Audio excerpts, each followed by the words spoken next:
My daughter threw away every gift I ever gave her, but kept a cheap bracelet from her stepdad for 3 years. She told her friends at school that he was her real dad, and I was just some guy who paid bills. What I did next changed everything. Let me tell you the whole story. But first, thank you so much for watching Granny's Tales. Your support means the world to us. If you love our stories, please hit that subscribe button. Leave a comment telling us what city you're watching from. We might give you a shout out. Today's special mention goes to Maria Santos from Miami. We love having you here. Now let's dive into this story. I thought being a dad was like riding a bike. Once you learn, you never forget. Jobs come and go, friends move away. But being someone's father, that's forever. When my wife left me for another man, I made myself a promise. My little girl would never feel abandoned. I would be the dad who showed up. Soccer games in the rain, midnight trips to the store for a poster board, teaching her to drive even when she scraped my car bumper. I believe that if I just loved her enough, nothing could break our bond. Her mom got married again when my daughter was 12. At first, I was actually happy for them. More people to love my girl meant more support, right? I even bought him a Father's Day card from her when she forgot. I told myself I was being the bigger person. But slowly, things started changing. She'd come home from their house talking about how cool he was, how he let her stay up late, how he bought her things I couldn't afford. Little comments that felt like tiny cuts. I brushed them off as normal kid stuff. The first red flag was at her 13th birthday party. I had planned everything for weeks. Her favorite cake, decorations, invited all her friends. But when it came time for pictures, she only wanted photos with him. When I tried to join, she rolled her eyes and said, "Dad, you're blocking him." I stepped back and watched through my phone camera as she hugged this man like he was her hero. That night, she posted dozens of pictures online. In every single one, I was either cut out or standing awkwardly in the background. By high school, the changes were obvious. She stopped calling me dad around her friends. I became my mom's ex-husband, or just Steve. When I picked her up from school, she ducked down the car like she was embarrassed. But when he picked her up, she'd run to his car with a huge smile, hugging him in front of everyone. I started timing my visits to avoid seeing that. It hurt too much. One day, her teacher called to discuss parent-teacher conferences. She said, "Your daughter is so proud of her dad. She talks about him constantly." My heart jumped until she added, "The funny one with the motorcycle." That wasn't me. I drove a beat-up Honda and had never owned a motorcycle in my life. My own daughter was telling her teachers that another man was her father. When I confronted her about it, she shrugged and said, "He is my dad now. You're just Steve." The casualness of it destroyed me, like I was nothing more than a name on some old paperwork. I went home that night and cried for the first time since the divorce. Not angry tears, but the deep, hollow kind that come from feeling completely erased. I tried harder after that, bought her expensive gifts, took her on weekend trips, even learned about her favorite bands so we could talk about music. But everything I did felt like I was competing in a race I was already losing. She'd compare everything to him. Well, Dad would have gotten the better hotel room. Dad would have let me bring my friend. Dad doesn't make me wear a seatbelt in the back seat. I started to feel like a pale copy of someone she actually loved. The worst part was the guilt. I felt guilty for being jealous of a man who was good to my daughter. Senior year was when everything fell apart completely. She was applying to colleges, and I offered to help with essays and applications. She looked at me like I'd suggested something ridiculous. "I already have help," she said. "Dad went to college. He knows how to do this stuff." I found out later that not only was he helping with applications, but he was also listed as her father on every single form. When I asked why, she said, "Because he's the one who'll be at graduation. He's the one who actually cares about my future." That summer, she barely visited me at all. When she did come over, she spent the entire time on her phone talking to him or her mom. I'd try to start conversations, but she'd give me one-word answers without looking up. I felt like a stranger in my own daughter's life. One evening, I made her favorite dinner, spaghetti and meatballs from scratch. She took 2 bites and said, "This doesn't taste like how Dad makes it." Then she ordered pizza instead. I sat there looking at the meal I'd spent hours preparing, feeling completely invisible. The breaking point came on a random Tuesday in August. She was supposed to spend the week with me before college started. On day 3, she was in her room video chatting with him, laughing louder than I'd heard in months. I was happy to hear her laugh until I realized what they were laughing about. Me. She was showing him around my house to the camera, making jokes about my old furniture, my cooking, the way I organize things. "Yeah, it's pretty sad here," she said. "Can't wait to get out." I stood outside her door, frozen. This was my home that I'd worked overtime to pay for, filled with memories of raising her. And she was treating it like a comedy show for someone else's entertainment. But what came next made my blood turn to ice. She lowered her voice, but I could still hear her say, "Honestly, I wish Steve would just disappear. You're my real dad anyway. He's just this guy who thinks he matters because he helped make me. But you chose to love me. That makes you better." I don't remember walking downstairs. I don't remember sitting in my kitchen chair. I just remember staring at my hands and feeling like my entire world had cracked down the middle. 20 years of bedtime stories, scrape-knee kisses, homework help, and proud moments at school plays. All of it meant nothing to her. I was just some guy who happened to share her DNA. A biological accident she wished would disappear. I sat there until she finished her call, waiting for the house to get quiet again. When she came downstairs for dinner, she was all smiles. "What's for food?" she asked cheerfully, like she hadn't just wished me out of existence 20 minutes earlier. I looked at her, really looked at her, and saw a stranger. This wasn't my little girl anymore. This was someone who felt comfortable mocking me to entertain another man, someone who wanted me to disappear. "Pack your things," I said quietly. "You're going home tonight." She blinked, confused. "What? Why? I'm supposed to stay until Sunday." "I heard what you said upstairs." I told her about wishing I would disappear, about him being your real dad. "If that's how you feel, then you don't need to pretend to want to be here." Her face went white, then red. She started to stammer an excuse, but I held up my hand. Don't lie to me. You meant every word you said. And you know what? You're right. If he's your real dad, then he can handle everything from now on. College expenses, car insurance, all of it." She stared at me like I'd slapped her. "You can't be serious. You're going to throw away 18 years because of one conversation." I shook my head sadly.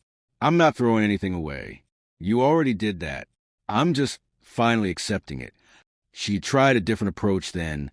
The sweet voice she used when she wanted something. "Daddy, come on." I didn't mean it like that. I was just venting. But the word daddy sounded fake now, like she was reading from a script she didn't believe in. "Go pack," I repeated. "Call your real dad to come get you."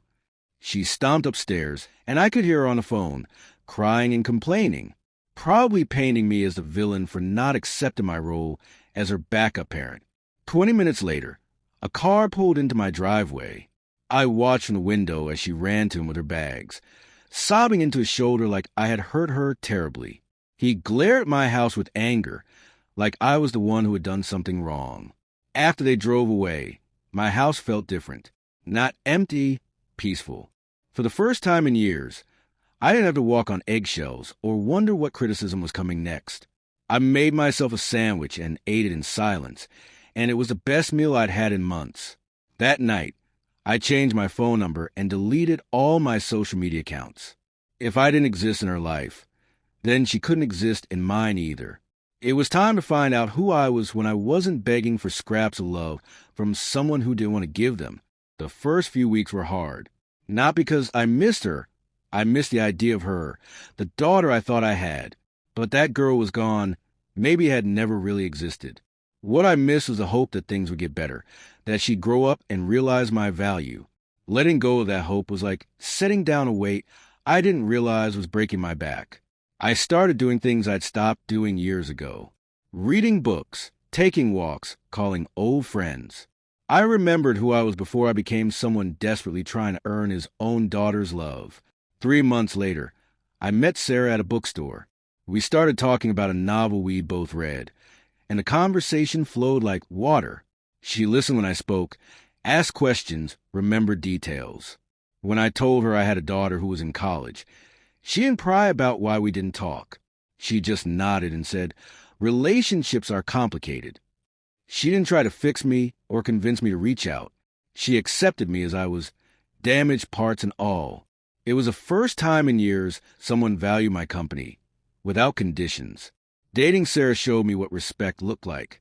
She didn't compare me to other men, didn't make me feel like I had to earn her attention every day. When my birthday came, she planned a simple dinner at home with my favorite meal and a book she thought I'd enjoy. No social media posts, no performance or others. Just genuine care for me. I realized I had spent so many years accepting crumbs that I'd forgotten what a full meal felt like. Love isn't supposed to hurt. It's supposed to heal. People judged my decision harshly. My sister called me selfish. My mother said I'd regret it. Friends told me that blood is thicker than water and I should forgive. But none of them had lived my experience. None of them had heard their child wish them dead. None of them had been systematically replaced and then mocked for existing. It's easy to preach forgiveness when you're not the one being asked to forgive years of emotional abuse. I stopped explaining myself. Some decisions can only be understood by the person who had to make them. A year later, I heard she was struggling in college. Failing classes, party lifestyle, no direction. Part of me wanted to feel satisfied, like karma was finally working. But mostly I felt nothing. Her problems weren't mine to solve anymore. I had tried to teach her responsibility and respect for 18 years. If she hadn't learned by then, that was her stepfather's challenge now. I wasn't going to swoop in and rescue someone who had actively pushed me away. Some people have to learn the hard way that actions have consequences. 2 years passed before she tried to contact me. I was married to Sarah by then, living in a new house, building a life filled with people who actually appreciated me. The message came through my lawyer, since she didn't have my new number. "Please tell him I want to talk. I miss him." My lawyer asked what I wanted to do. I thought about it for exactly 5 seconds before saying, "Tell her I'm not available." Some bridges, once burned, can't be rebuilt. The foundation of trust was gone. Sarah asked me once if I ever regretted my choice. We were sitting on our back porch, watching the sunset, and she genuinely wanted to know. I thought about it carefully before answering. "I regret that it came to that." I said, "I regret that my own daughter made me choose between my dignity and my love for her. But I don't regret choosing myself. For the first time in years, I'm happy. Really, truly happy. And I'm not willing to give that up for someone who spent years trying to take it away. The truth is, being a parent doesn't mean accepting abuse just because it comes from your child. It doesn't mean letting someone destroy your self-worth because you share DNA. Love should lift you up, not tear you down. And when someone consistently chooses to hurt you, eventually you have to choose to protect yourself. That's not giving up on them. That's refusing to give up on yourself. Some people will never understand that distinction, but I've made peace with being misunderstood. I think about her sometimes, but not with pain anymore. More like remembering a story someone told me once about people I used to know. The memories of when she was little are still sweet. Bedtime stories, piggyback rides, the way she used to run to me when she was scared. Those moments were real and beautiful. But so was everything that came after. You can honor the good memories without pretending the bad ones didn't happen. You can love someone from a distance when being close to them destroys your peace. My life now is simple and beautiful. Sarah and I have quiet mornings with coffee, long talks about books, friends who value our company.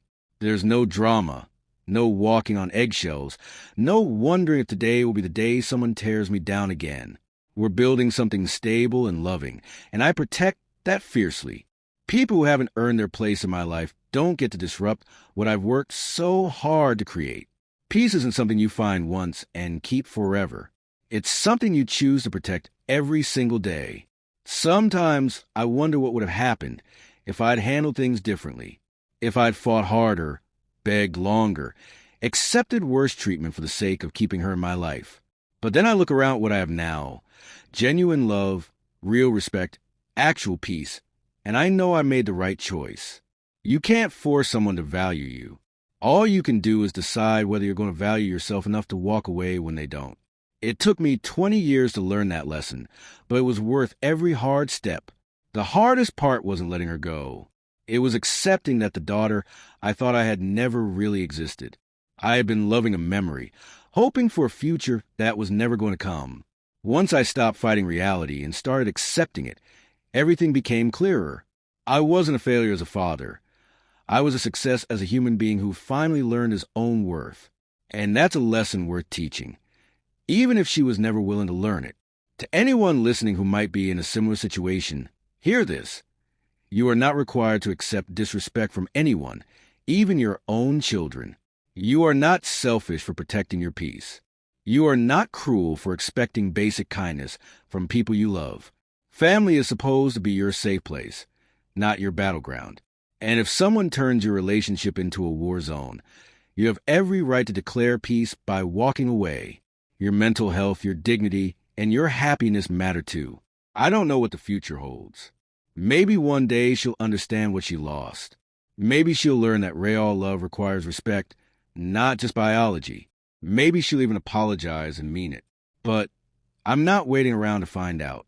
I'm living my life, loving people who love me back, and building something beautiful with someone who chooses me every day. That's more than enough. That's everything. And if the price of peace was losing someone who never really valued me anyway, then it's a price I'd pay again in a heartbeat.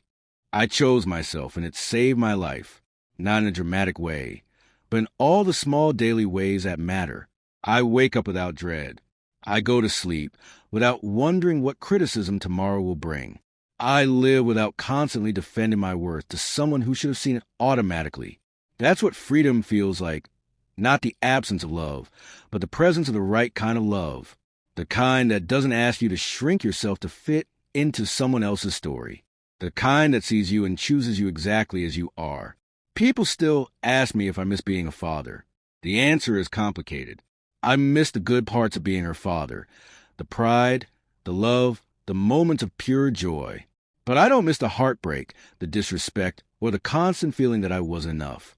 Being a parent to someone who doesn't want you there isn't actually being a parent. It's being a hostage to your own hopes. And I refuse to live my life as anyone's prisoner, even someone I created. Freedom is worth more than suffering for a title that lost its meaning years ago. My advice to any parent facing something similar is this. Love your children fiercely, but love yourself too. Teach them right from wrong, but don't let them treat you wrong while you're doing it. Show up for them, but don't disappear for yourself in the process. And remember that raising a child means preparing them to live without you, not preparing yourself to live without dignity. Some bridges are meant to be burned when they only lead to places that hurt you, and that's okay. You're allowed to choose yourself. Today, I'm grateful for the pain that led me to peace. I'm grateful for the daughter who taught me what I wouldn't accept, even from her. I'm grateful for Sarah, who showed me what love looks like when it's healthy. I'm grateful for the courage to walk away from what was destroying me and toward what was healing me. Most of all, I'm grateful that I finally learned the difference between being loved and being tolerated. That knowledge changed everything. And sometimes, changing everything is exactly what you need to do. The story ended the day I chose peace over pain. Everything since then has been the beginning of something better. What do you think? Was I right to walk away? Or should a parent never give up? Share your thoughts in the comments below. And if this story touched your heart, please like this video and subscribe to Granny's Tales for more real stories about real choices. Sometimes the hardest decisions lead to the most beautiful outcomes. I'll see you in the next story.